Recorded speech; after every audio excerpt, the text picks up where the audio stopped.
Hello, everyone. Thanks so much for joining us for your CBSN Denver Daily Sports Line, brought to you by BetMGM. Place your parlays, props, and futures bets at the king of sportsbooks. Download the app today. I want to welcome in the king of BetMGM, Jason Scott, joining us for our weekly conversation. And Jason, the Nuggets, you and I were talking back and forth on Twitter on Saturday night. Didn't think that we wanted to take them Saturday against the Thunder. What did they do? They end up winning by 30. So as I said last night, they reeled me back in.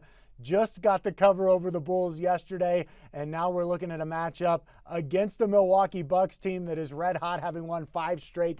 The Nuggets getting 8 points in here. This line continues to move. It actually opened at 6.5, was 7 earlier today, and now it's all the way up to 8. What do you make of this matchup tonight against the Bucks?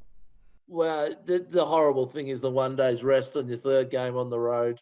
And last night, the Nuggets had 5 players play over 33 minutes.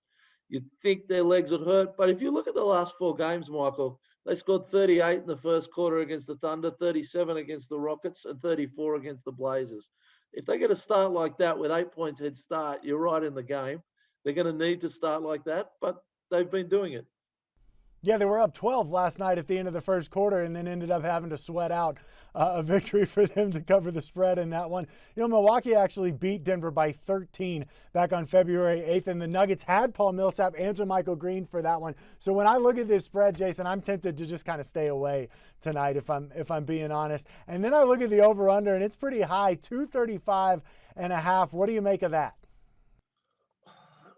Again, I'm probably on the unders just. I like you, I doubt whether I could have a bet. But 235.5, a lot's got to go your way. There's got to be a lot of high-scoring quarters. You only need to lock it up for once. I'd prefer to be on the under. Yeah, I'm with you there, because I think what we've seen in the Nuggets games is that sometimes they get out to those hot starts, like you mentioned, but then they have a bad quarter and everything just goes south. I think of a game that they had a couple weeks ago, and you were sitting there, and after the first quarter, I was like, oh, I think they scored like 40-something, and then they had like 16 in the second or third, and it just completely blew out any potential for the over at halftime of that game, basically. Some trends, if you want to consider the over in this one: 68% of the games with the Nuggets do hit the over, 61% of the games for the Bucks hit the over. Both of those are in the top 5 in terms of percentages with the over, and the over is 11-7 in Milwaukee home games. Just something to consider tonight as that over continues to creep up. It's actually gotten bigger throughout the day as well. Jason, as you look at the entire NBA slate tonight, what stands out to you?